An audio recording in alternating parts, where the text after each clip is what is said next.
Welcome to the Prayagraj institute. आज हम लोग बात करेंगे हिंदी से संबंधित अति महत्वपूर्ण प्रश्नों के बारे में। हमारे सामने जो पहला प्रश्न है, प्रश्न ये है कि इनमें से किस शब्द में आ उपसर्ग नहीं जुड़ा हुआ है। आपको बताना है कि किस में जो है आ उपसर्ग नहीं जुड़ा हुआ है। तो यहाँ पे चार ऑप्शन है, इसमें जो सही ऑप्शन है केवल मैं वो बताऊंगा। ठीक है, तो इस प्रश्न का सही उत्तर है आदित्य, ऑप्शन नंबर 4। अगला प्रश्न, इनमें से प्रत्यय रहित शब्द कौन सा है। आपको बताना है किसमें प्रत्यय नहीं लगा हुआ है। तो इस प्रश्न का सही उत्तर है ऑप्शन नंबर सी, विवाद, ऑप्शन नंबर 3। अगला प्रश्न, निम्नलिखित में से किस शब्द में प्रत्यय का सही प्रयोग नहीं हुआ है। तो जो प्रत्यय का सही प्रयोग नहीं हुआ है वो है ऑप्शन नंबर 3, अभिजात प्लस या। अगला क्वेश्चन, इनमें से किस शब्द में उपसर्ग और प्रत्यय दोनों जुड़े हुए हैं। आपको बताना है कि किस में उपसर्ग और प्रत्यय दोनों जुड़े हुए हैं। तो यह है ऑप्शन नंबर बी, अकथनीय, या ऑप्शन नंबर 2। जय मूल शब्द में कौन सा उपसर्ग जोड़ने से उल्टा अर्थ देगा।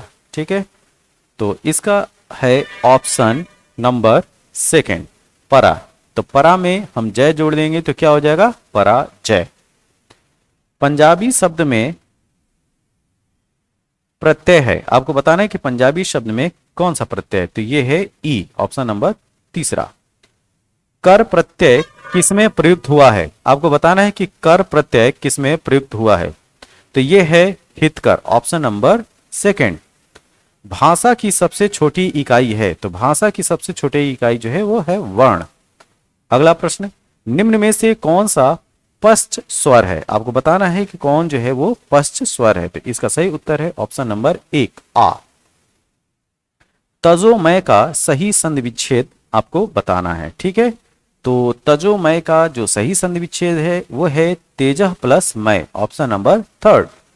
निराधार में प्रयुक्त संधि क्या है। निराधार में प्रयुक्त संधि आपको बताना है। तो निराधार में प्रयुक्त संधि है विसर्ग संधि, ऑप्शन नंबर 3। अगला क्वेश्चन, मैतक में संधि क्या है। मैतक में संधि क्या है। तो मैतक में संधि है ऑप्शन नंबर 4, वृद्ध संधि। हिंदी में ये मैं नहीं है, ये मैं है। ठीक है, हिंदी में कृत प्रत्ययों की संख्या कितनी होती है। तो हिंदी में कृत प्रत्ययों की संख्या होती है 22। निम्नलिखित शब्द इक प्रत्यय लगाने से बने हैं, इनमें से कौन सा पद गलत है। आपको बताना है कि कौन सा पद गलत है। यह है ऑप्शन नंबर 4, पथिक। इनमें से कौन सा शब्द समूहवाचक प्रत्यय नहीं है। आपको बताना है कि कौन सा शब्द जो है वो समूहवाचक प्रत्यय नहीं है। तो यह है प्रेष। प्रेष जो है वो समूहवाचक प्रत्यय में नहीं आता है। अगला प्रश्न, कुटज। कुटज जो है किसकी रचना है। आपको बताना है कि कुटज किसकी रचना है। तो कुटज जो है वो हजारी प्रसाद द्विवेदी की रचना है। अगला प्रश्न, पूस की रात किस रचनाकार की रचना है। तो पूस की रात जो है वो मुंशी प्रेमचंद की रचना है, ऑप्शन नंबर सी। ध्रुव स्वामिनी नाटक, ध्रुव स्वामिनी नाटक के रचनाकार का नाम बताना है। तो ये है जयशंकर प्रसाद, ऑप्शन नंबर 1। संस्कृति के 4 अध्याय के रचनाकार का नाम बताना है। तो ये है रामधारी सिंह दिनकर। रामधारी सिंह दिनकर की रचना है संस्कृति के 4 अध्याय। अगला प्रश्न, 11 वर्ष का समय किसकी रचना है। तो ये है रामचंद्र शुक्ल का, ऑप्शन नंबर डी। दशरथ सुत तीहू लोक बखाना राम नाम का मरम है, पंक्ति है। यह पंक्ति किसकी है। तो यह पंक्ति है तुलसीदास जी की, ऑप्शन नंबर डी। जाति पाति पूछे नहीं कोई, हरि को भजय सो हरि का होय। ये किसकी पंक्ति है। तो ये पंक्ति है कबीरदास की। किसकी, कबीरदास की। अगला क्वेश्चन ये है कि संतन कहां सीकरी शौकाम, ये किसकी पंक्ति है। या ये बोल जाए ये किसकी पंक्ति, किसके द्वारा लिखी हुई पंक्ति है। तो ये है कुम्भन दास, ऑप्शन नंबर सी।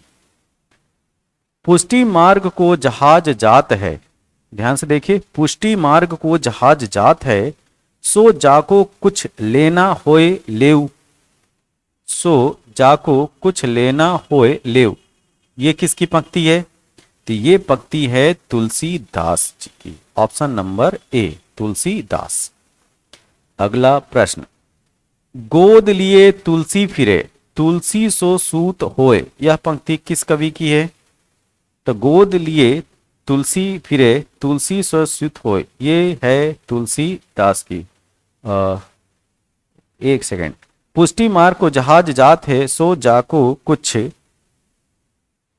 लेना होए लेव। ध्यान दीजिए, ये जो है तुलसीदास का नहीं है, ठीक है, ये है ऑप्शन नंबर सी, विट्ठल नाथ। ध्यान से देख लीजिए, विट्ठल नाथ की रचना है ये पंक्ति है, पुष्टि मार्ग को जहाज जात है, जो जाको कुछ लेना होए। ठीक है, तो इसका सही उत्तर है ऑप्शन नंबर सी। ठीक है, मगहर स्थान का संबंध किससे है? आपको बताना है कि मगहर स्थान का संबंध किससे है। तो ये स्थान जो है संबंधित है कबीरदास जी से। कबीर की रचनाओं का संकलन किसने किया था? तो कबीर की रचनाओं का संकलन धर्मदास ने किया था, ऑप्शन नंबर डी। सूरदास की कौन सी रचना उनकी प्रसिद्धि का मूल आधार थी? तो ये थी रचना सूरसागर। तो सूरदास की कौन सी रचना उनकी प्रसिद्धि का मूल आधार है? वह है सूरसागर। पृथ्वीराज रासो किस काल की रचना है? तो पृथ्वीराज रासो जो है वो है आदिकाल की रचना। संदेश रासक के रचयिता कौन है? संदेश रासक के रचयिता कौन है? ठीक है, तो संदेश रासक के रचयिता है अब्दुल रहमान। अब्दुल रहमान। केशव कही न जाई का कहिए, यह पंक्ति किसकी है? यह पंक्ति है तुलसीदास जी की, ऑप्शन नंबर डी। बिहारी किस काल के कवि थे? आपको बताना है कि बिहारी किस काल के कवि थे। तो ये है रीति काल के। आनंद कादम्बनी के संपादक कौन थे? तो आनंद कादम्बनी के संपादक हैं Badri Narayan Chaudhary, option number C. एक भारतीय आत्मा के नाम से लोकप्रिय रचनाकार का नाम बताना है। तो ये है Makhanlal Chaturvedi, option number B.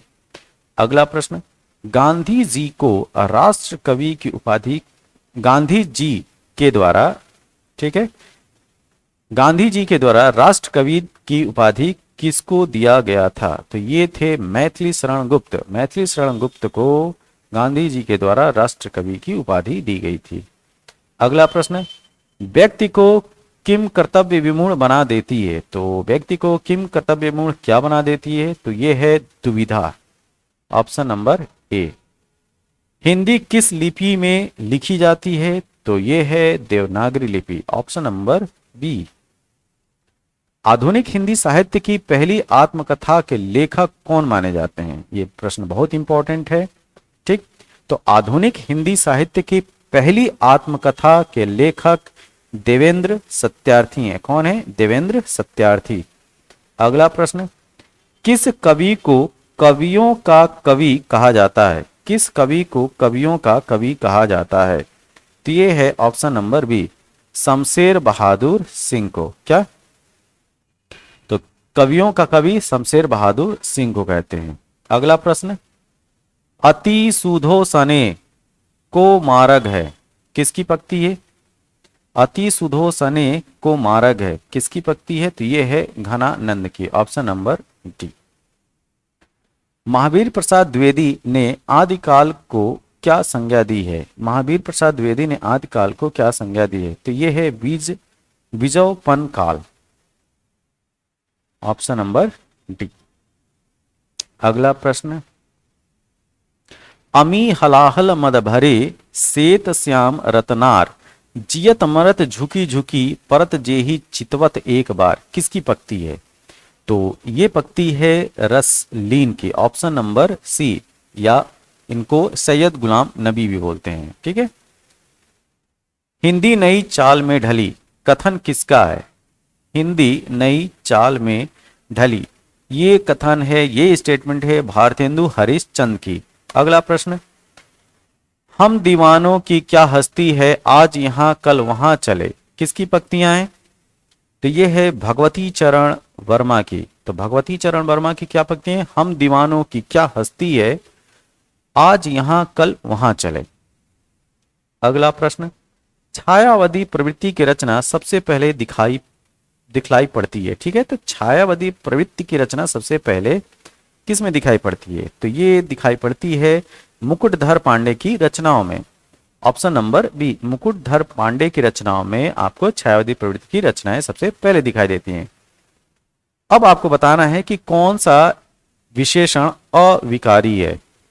तो इसमें ऑप्शन नंबर सी, जो सुंदर जो विशेषण है वो अविकारी है। अगला प्रश्न, दुष्ट आदमी, दुष्ट आदमी में किस प्रकार का विशेषण है? तो दुष्ट आदमी में गुणवाचक विशेषण है। Option number A.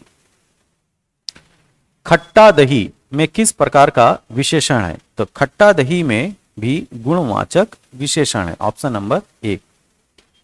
अगला प्रश्न, बहुत आदमी में किस प्रकार का विशेषण है?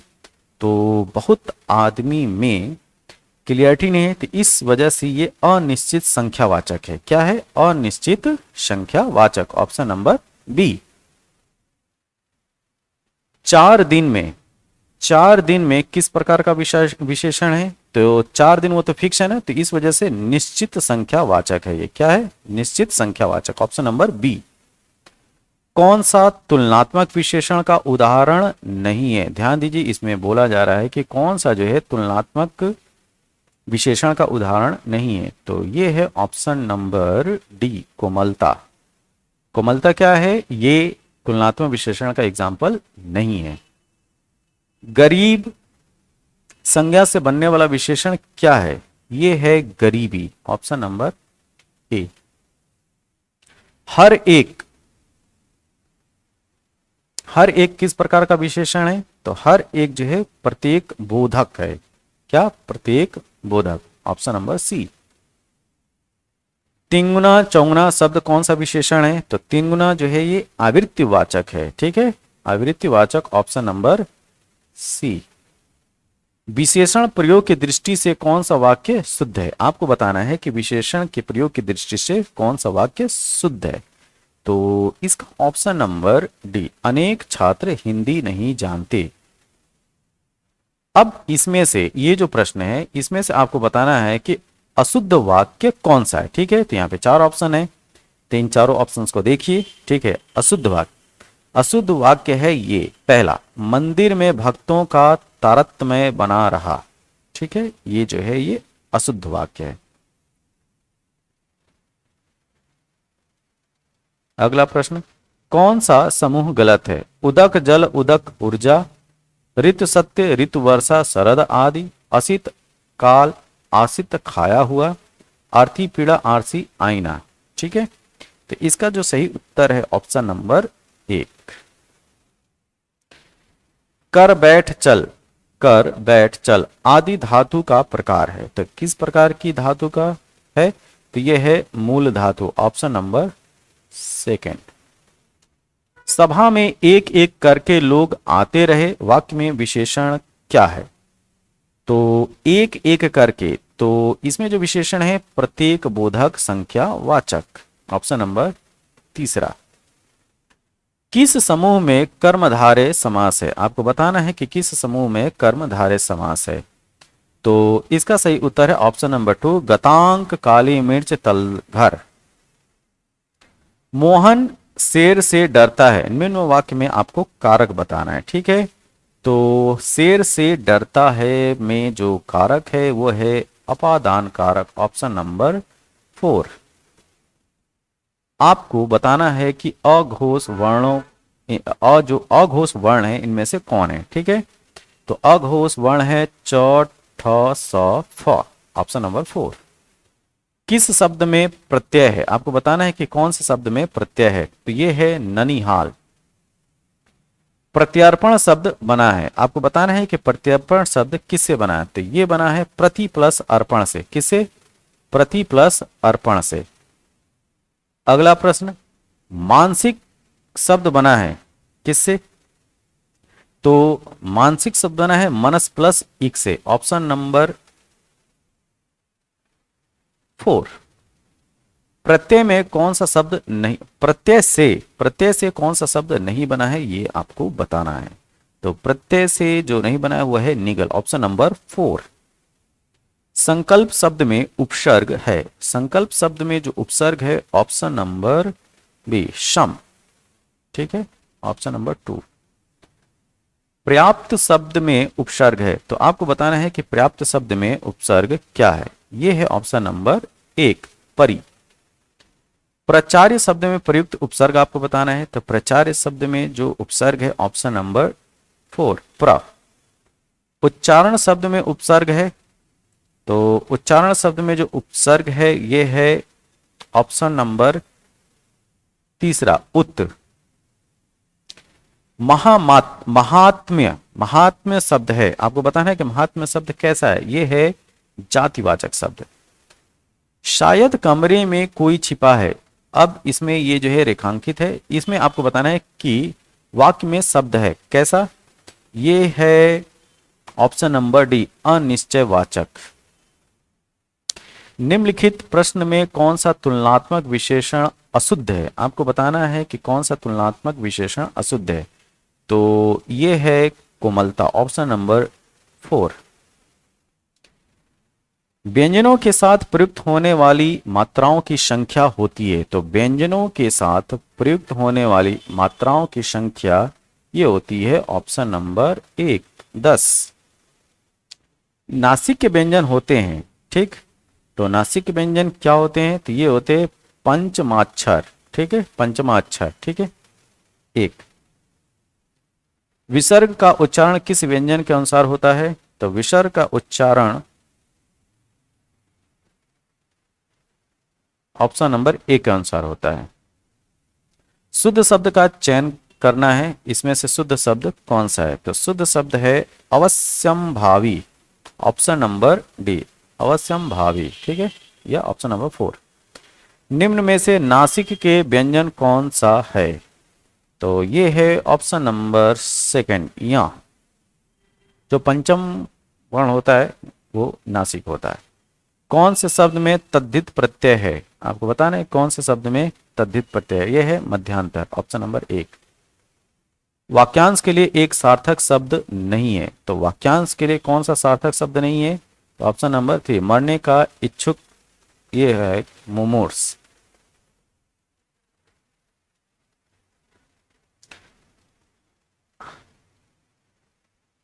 पक्षी का प्रयाची नहीं है, आपको बताना है कि कौन सा जो है वो पक्षी का प्रयाची नहीं है, तो ये है सैरभी, ठीक है, बाकी की ये जो 3 है वो पक्षी के प्रयाची हैं, तो ऑप्शन नंबर 4 इसका सही उत्तर है। कौन से समूह में भिन्न अर्थ वाला अनेकार्थक शब्द है, कौन से समूह में भिन्न अर्थ वाला अनेकार्थक शब्द है, तो ये है ऑप्शन नंबर 3 केतु काला चमक। आपको इसमें अशुद्ध शब्द छांटना है, तो अशुद्ध शब्द है प्रलयंकर, ऑप्शन नंबर 2। कौन सा जोड़ा गलत है, ठीक है, तो ऑप्शन नंबर 4 ये जो है वो गलत है। कौन से मुहावरे का अर्थ गलत है, ठीक है, तो यहाँ पे जो है 4 ऑप्शंस हैं, तो इसमें जो गलत है वो है कंधा लगाना, ठीक है, अर्थी उठाना, ये गलत है, तो इस प्रकार सही उत्तर हो गया ऑप्शन नंबर 2। किस कारक में सर्वनाम शब्दों का प्रयोग नहीं होता है, ठीक है, तो ये है संबोधन, संबोधन कारक में सर्वनाम शब्दों का प्रयोग नहीं होता है। चिंता शब्द से बना विशेषण है, ठीक, ऑप्शन नंबर 1 चिंतनीय। भोजन करते ही वह सो गया, वाक्य में क्रिया है, तो यह है तात्कालिक क्रिया, कौन सा, तात्कालिक क्रिया, ऑप्शन नंबर 2।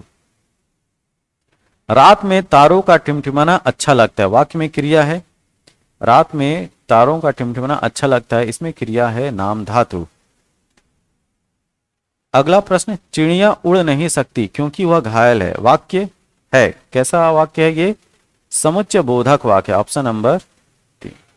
शुद्ध शब्द है, शुद्ध शब्द है, ठीक है, तो ये है ऑप्शन नंबर 4 उन्नतशील। अब आपको बताना है कि इसमें शुद्ध शब्द है ऑप्शन नंबर इसमें बी उन्नतिशील, ठीक है, उन्नतिशील, ऑप्शन नंबर 2 जो है इसका शुद्ध शब्द है। शुद्ध वाक्य है, अब इसमें देखिए शुद्ध वाक्य, शुद्ध वाक्य है ऑप्शन नंबर 4, हमारे समाज में कुरीतियां अब भी प्रचलित हैं। यह शुद्ध वाक्य है। निम्न में से कौन सा शब्द युग्म सही है? आपको बताना है कि कौन सा शब्द युग्म सही है। तो इसका सही शब्द युग्म है निर्झर, झरना, निर्जर, देवता। वह पढ़ाई कर चुका है, वाक्य में कौन सी क्रिया है? वह पढ़ाई कर चुका है, इसमें क्रिया बताना है। तो इसमें क्रिया है संयुक्त, ऑप्शन नंबर 4। सकर्मक क्रिया का उदाहरण छांटिए। सकर्मक क्रिया का उदाहरण, सतीश ने केले खाए, यह जो है सकर्मक क्रिया का उदाहरण है। अगर वह आया तो मैं चला जाऊंगा, अर्थ के आधार पर वाक्य भेद बताना है। ठीक है, तो ये है ऑप्शन नंबर 2, संकेत वाचक।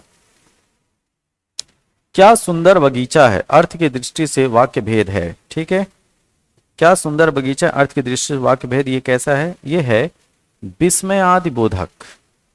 यहां पे ये चिन्ह भी लगा हुआ है। किस क्रमांक के मूल स्वर हैं? ठीक है, तो किस क्रमांक में मूल स्वर हैं? तो ये है ऑप्शन नंबर 3, ऊ में।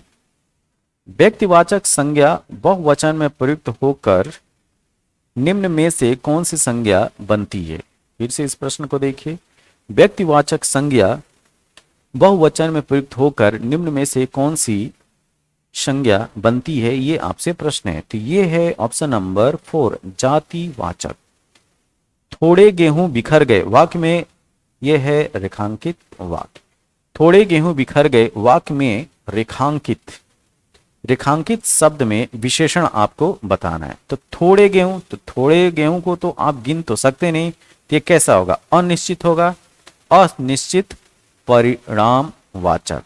तो ऑप्शन नंबर 1 इसका सही है। ठीक है, तो थोड़े गेहूं बिखर गए, वाक्य में जो विशेषण है वो है अनिश्चित परिणाम वाचक। ये वीडियो आपको कैसा लगा? जैसा भी लगा हो आप कमेंट बॉक्स में अपने सुझाव जरूर दें। तब तक के लिए थैंक यू, धन्यवाद।